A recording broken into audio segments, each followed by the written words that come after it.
Hello, guys, gals, and welcome to a solo episode of the Red, White, and Blues podcast. I'm Daniel. I'm not joined tonight by Jason, as he is currently MIA. Well, I actually know where he is, but just for references, he is MIA currently. Out of commission, decommissioned for a week. He will be back next Monday, where we will start. He doesn't know this, but when he listens to this, he will obviously know it. We will start our buy, sell, loan episodes next week, where we discuss the Chelsea roster. But until then, got a lot of football stuff going on, mainly right now, the Euros going on.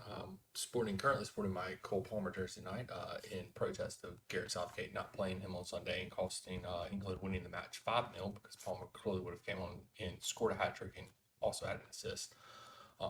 Probably not, but besides the point. Euros going on right now. A lot of football going on. Copa America starts this week. We'll obviously be disappointed by the United States and Greg Berhalter again, as always, because he is a piss poor coach and needs to be fired and should have been fired. But whatever. We have no ambition in the United States to even compete in football. So anyway, tonight we're just gonna short video, won't be too long. We will go over some of the transfer rumors that are associated with Chelsea right now. Not a whole lot going on right now. Window just opened. There's a couple players linked to Chelsea. Nothing really exciting that tickles the fancy. Maybe Elise, that'd be maybe the only one, but we'll just run through these real quick. Really gonna have a debate more about the striker. Brought some stats to the pod tonight. Wish Jason's here to debate it with me, but he's not.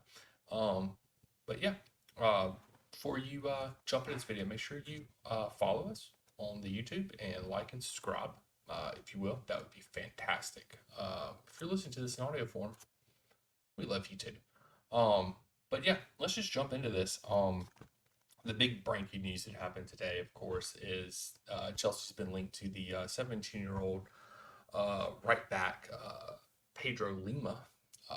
Supposed to be another, Chelsea. We love our kids. We love our youth. We want to buy them young so that when they get to be 24, we can sell them for a massive profit, because we are owned by a bunch of greedy bastard Americans. So yeah, pretty much.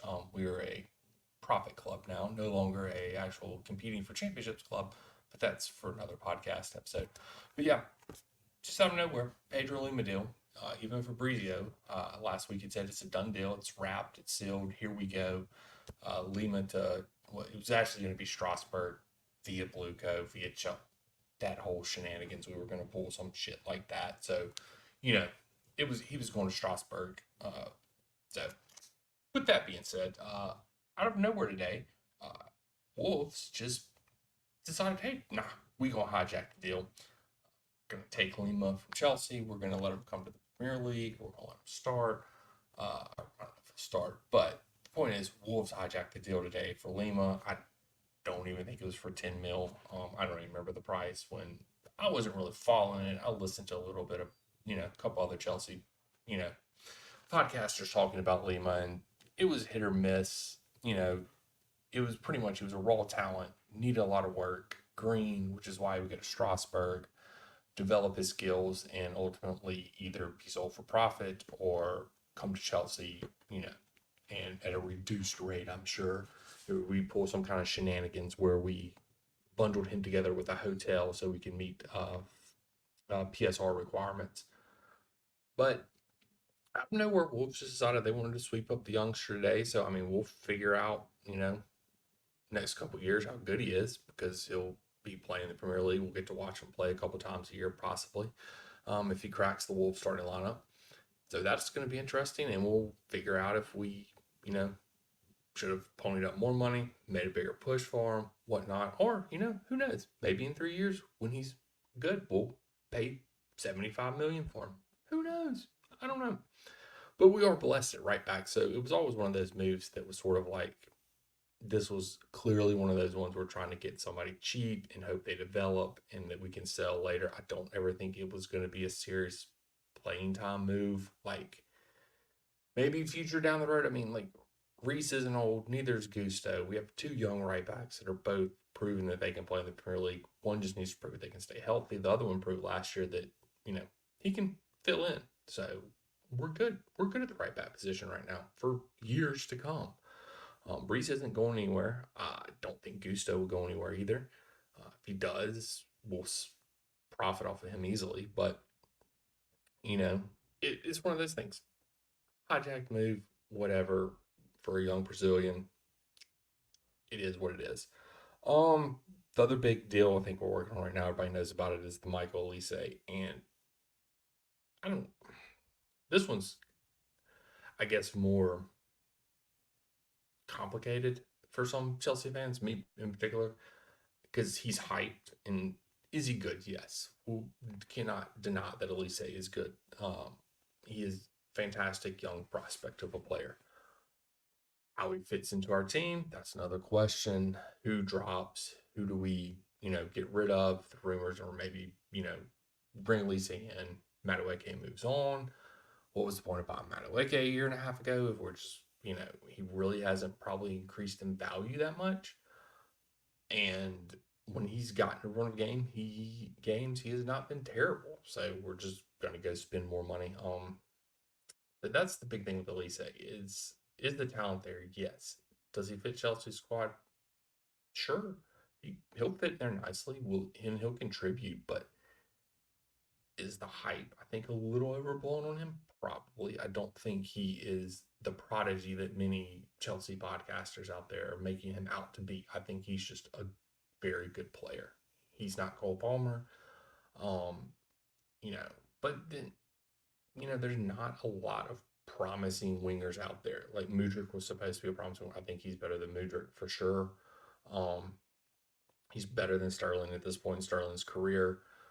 I mean, you could compare him. Like Foden's better than him. Like there's not a ton of wingers out there that are truly probably better than Elise, but I just think the hype may be a little overblown, and maybe we should temper expectations as Chelsea fans because it's probably like I don't want to set the bar too high for the kid, and then he comes in and doesn't produce, and then that just makes the banter toward him and the the negativity and the quote unquote hatred that people develop for players for some odd reason um greater.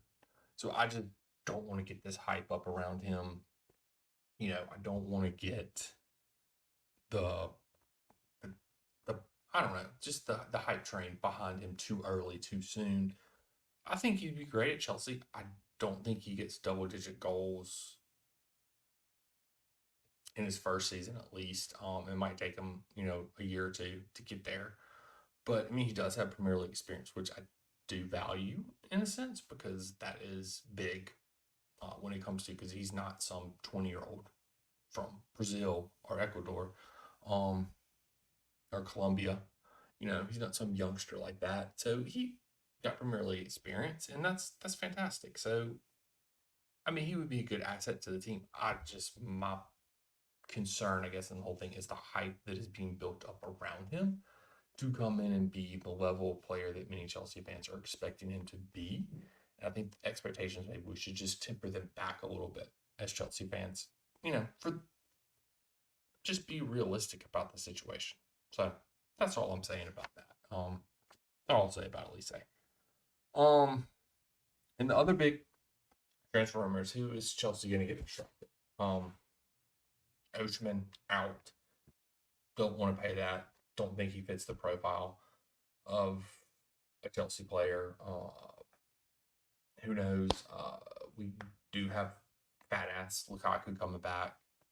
Obviously not going to play. No Chelsea fan wants to see that, and many of us would probably gouge our eyes out if we had to watch Lukaku play next year. So that is out of the question. We have Nico already here. Had a fantastic season last year. Inconsistent is a good word, I think, to describe Nico. But first year in the Premier League, very green, still developing. For me, somebody coming in having the kind of season Nico had, shows a ton of upside and a ton of promise. Does he need to work on his finishing? Most definitely. He could have easily been a 20 goal scorer this year if he finished his big chances. and it wouldn't have been unreal. I think he overproduced for the no hype being around him, for nobody really knowing a ton about him other than having one good month out of La Liga last year, or 2 years ago now, 2 seasons ago. So nobody really knew a lot about him. He came in, he produced, he got us goals. Could have had more, definitely could have been a ton more consistent, but we still have him.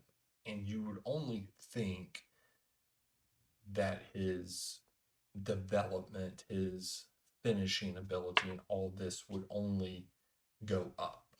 Like his upside is very high for me. I rate him very highly on the uptick of things. So I think like his upside is great. So when we're talking about bringing another striker in, it's something that's always perplexed me. I've never been like, we need a new striker at Chelsea this next year. There is one person I would take at Chelsea next year. I'll tell you who that is in a little bit. Just a little teaser there. Um, but with that being said, I think Nico has the potential to be a 20-goal scorer a season striker for Chelsea. Maybe it happens, maybe it doesn't. I don't know. I think the potential is there. And I think a lot of it lays with him. How much is the effort and time is he going to put in to becoming that dominant striker? I'm not big on his height. I like my strikers to be a little taller than Nico is. So that's one of my sort of knocks on him. Passing, not that great. Uh, he got better with hold up play as the year went on. I don't know how Maresca is going to use him in that situation. Still not really sure what the hell Maresca does with tactically. Despite how many damn videos I've watched. So with that being said, the big thing is that people are the one that we've I guess been most linked to in the last week is Jean Duran, from Villa, 20-year-old young striker again. Uh, 40 million is the price tag. That 40 million pounds is what we're talking about here. I just don't see it. I don't see it in his production and what he's produced to be given that. And that's I guess the other thing that we need to ask ourselves here is he being brought in as a backup, or is he being brought in as a starter? Is he going to be somebody that we try to force Maresca to use so that we can increase his value and then sell him again? Because he is only 20, he's young. I don't know. It's interesting because I don't really know what the board in this situation is thinking. Because when you look at his statistics and you look at it statistically, I I don't see it. I just simply don't see it. I haven't watched a lot of tape on him. I watched a little bit, so I mean, my opinion doesn't really carry a lot of weight. So whatever. But you just get a feeling about something. I don't see it. Maybe he comes in. Maybe he surprises me. He is 6'1".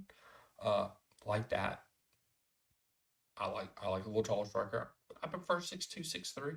Um, and I guess we're looking at him now because the Cisco deal fell through as well because he signed a new contract with Leipzig. I believe that's where he plays.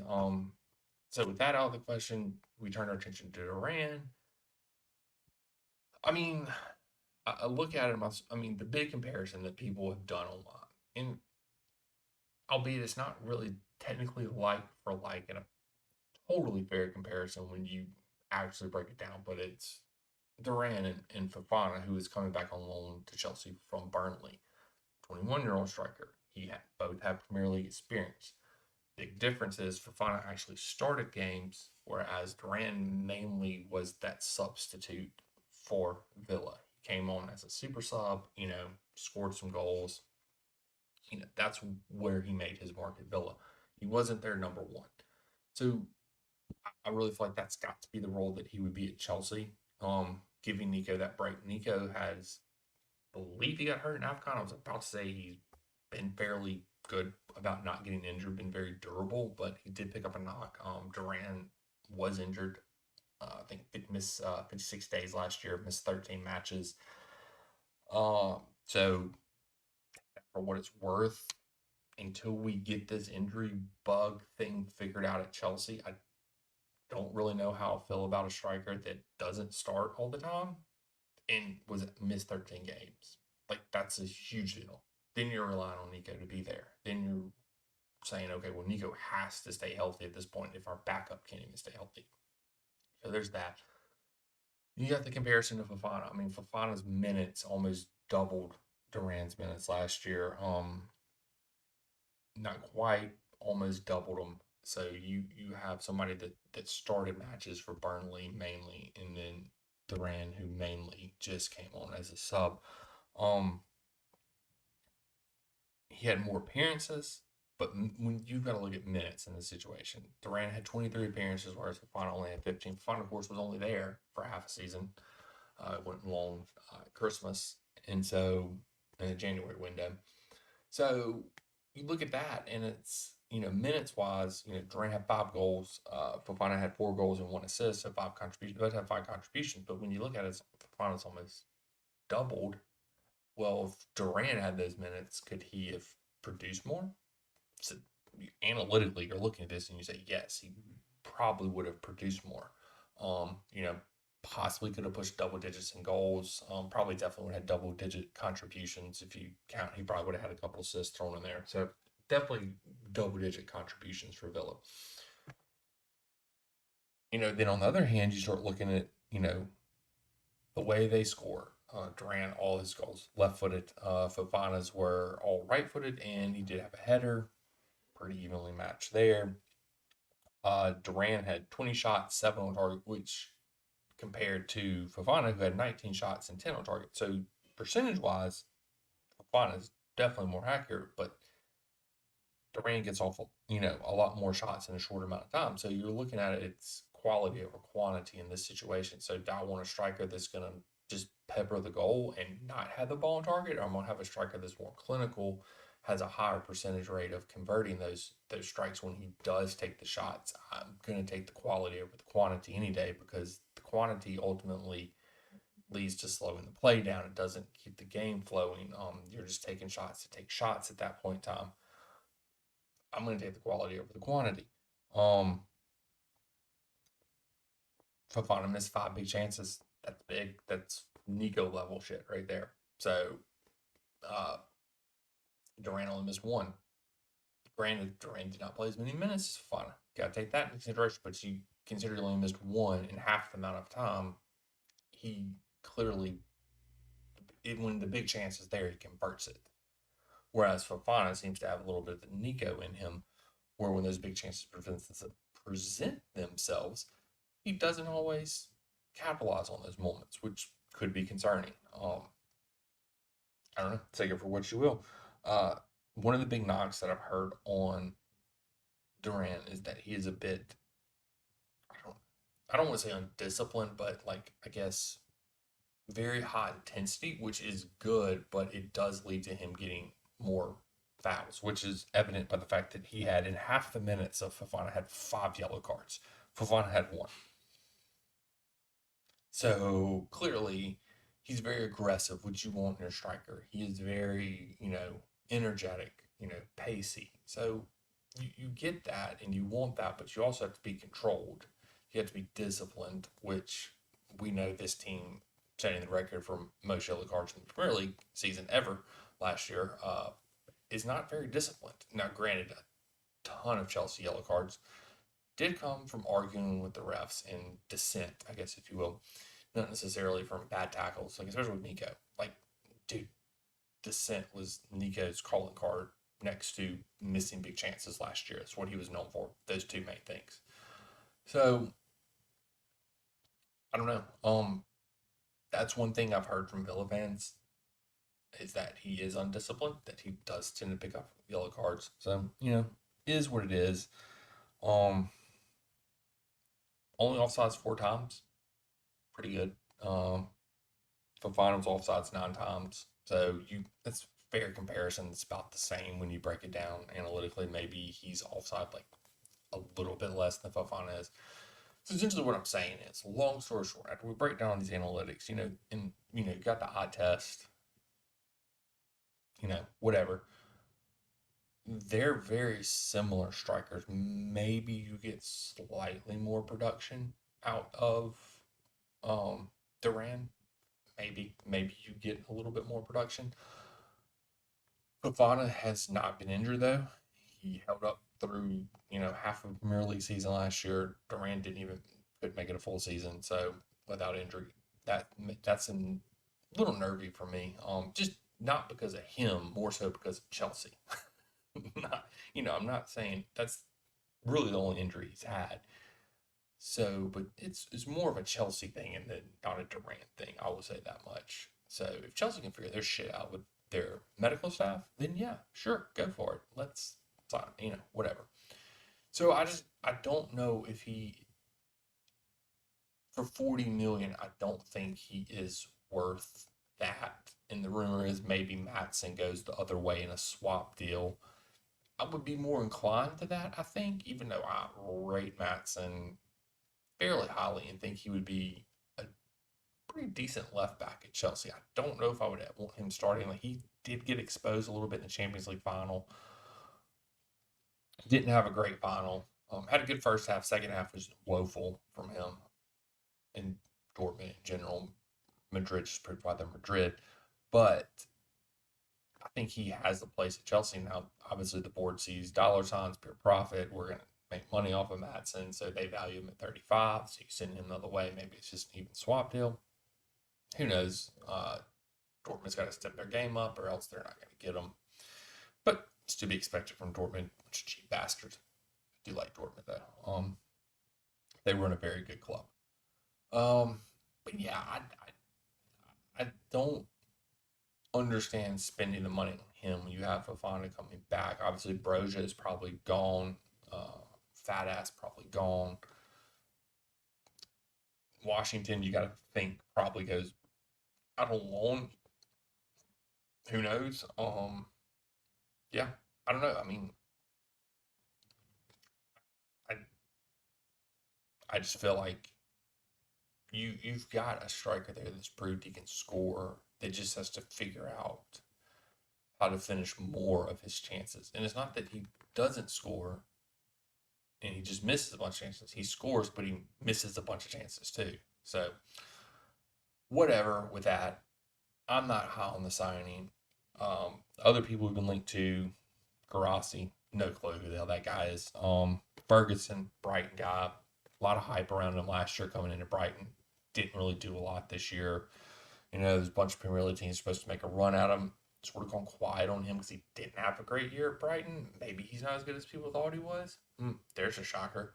Um, Another overhyped player, or maybe he will turn out to be good and maybe just needs some time to adjust. The only player that I would take, I'm going to butcher his name, just so you know.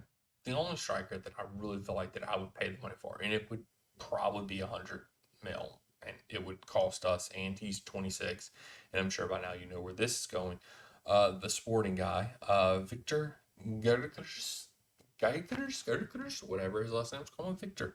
Um, yeah, I would take him in a heartbeat. That's one reason I became very high on Warren before we signed Maresca, was because I really was hoping we get a Warren and then we get him and then we just bang, bang, boom, slot him right in. Would be great. I really started digging into Warren's tactics more, really liked him. I thought it would translate very well to our team. Amarin, sorry, whatever. I call him something different every time I talk to him. Amarin. So it's one of those things. But we didn't. Got Maresca. See how this goes. And I don't know. His last 3 seasons, 67 goals, 24 assists. That's not well north, but you know, trying to do math. 91 contributions in the last 3 years, and two of those. And the reason I rate him a little higher is he does have English football. Granted, it's the championship. He has played English football. Um, so it's not just like we're getting some like Nico, no English experience whatsoever. It's going to take time to adjust the league. At least Victor has that adjustment. He's already played in this league. He's built for this league. The dude's a freaking tank. Um, I don't know. The dude's crazy. I love him. Fell in love with him when I was watching Amarin tape, and really want him at Chelsea. Don't think it's going to happen. So I think it's very unrealistic. Very like 0.00001% chance that that would ever happen. So I'm just giving you my opinion who I would take at Chelsea, and I think he fits what a profile of a striker that I like and that I think would fit our team very well. Doesn't really fit the Chelsea model now. You know, he's 26. He's too old to come in and play. You know, because 26-year-olds are out of their prime. So whatever. But yeah, I mean that's pretty much the only transfer rumors that are going on right now at Chelsea. So get in the comments. Tell me what you think of who do you want as striker at Chelsea? Is it Durant? Do you think he could do it? Do we just keep Fofana? Nico, is he the future of Chelsea? Who is it? In your opinion, just give me, you can give me unrealistic options. I don't care. Like I said, I don't think Victor, whatever his name is, I can't say it. No matter how many times I listen to it and hear it pronounced, still will never be able to pronounce his name. He's unrealistic, and I realize that. So don't think I'm saying that I think Chelsea are going to get him or we're linked to him or anything like that. It's unrealistic, but that's my unrealistic opinion about it. So if you have an unrealistic opinion, give me an unrealistic opinion. And as long as it's not Harry Kane, because that's just dumb. Because Harry Kane is shit. Average. Played for Tottenham. That's all I want. But anyway, outgoing news. There really hasn't been a lot going on. Got a bunch of players come back from loan. Kepa, who knows what the hell's going to happen with him. Hamburger, fat ass, shit the bed. Lukaku today for Belgium didn't help his transfer value at all. The one thing that we could hope from to come good from Belgium in the Euros is Lukaku having a decent showing. He didn't do that today. He missed chance after chance after chance after chance, and then finally put one in the back of the goal. Oh wait, he was offsides. Oh wait, he put another one in the back of the goal. Oh wait, handball. So yeah, he's bad. He's just bad. Hopefully, Conte wants him back in Italy. That we can somehow make that work. At Napoli, now Napoli is being cheapskates apparently as per usual with Italy clubs, and they do not want. They didn't want him alone again, and we're just refusing because we want to sell him, get him on the books, which I support the board in that 100%. Think it's a smart move. Gallagher, no clue what's going on with him. Up in there, it was sell for pure profit. Then it was like, oh wait, maybe we'll sign him to a new contract, which tells me that they don't want to sell. They don't have a suitor for him, or the suitors that they do have are not meeting the valuation that they have for him. So they're going to sign him to a new contract so they don't lose him for free next summer. And I just hope Gallagher finds a spot or something, because that's just shitty to do if you're not gonna play the guy. And then you've got Chalobah. I haven't heard a word, and it's really weird that all the outgoings are very quiet. Because there's a lot of people like, yeah, by the end of June, Chelsea got to sell by the end of June, and we've heard nothing about outgoings. Too much. So it'll be interesting next 2 months to see where Chelsea go and where we end up at the end of this transfer window. But like I said, Jason and me next week, he does not know this, but he will, I guess, when he listens to this. Then we're going to do our buy sell next week. Going to break it down a little bit for you. So who knows where we go from here. We will be back next Monday night. Possibly, I will probably put another video out later this week. Solo, I'll probably do one for Euros. Should have done it. Didn't do it. But I'll probably do a Copa America predictions on who I think will win Copa America this year. I.e., I will not be picking the United States to win because of Greg Berhalter. Solely because of him. And despite us drawing with Brazil, which was a complete fluke. But yeah, I don't know. We will see what comes up, what happens. Listen to us. Spotify, Apple, wherever you listen to your podcast at these days. We're on Twitter. We are on Instagram. We are on YouTube. Wherever your social media platform, we are there, except for Facebook. We're on Threads even. And we're at Red White Blues FC, which you can see right down there at the bottom. So, just follow, like, do all that fun stuff. And until next time, we'll catch you guys on the flip side.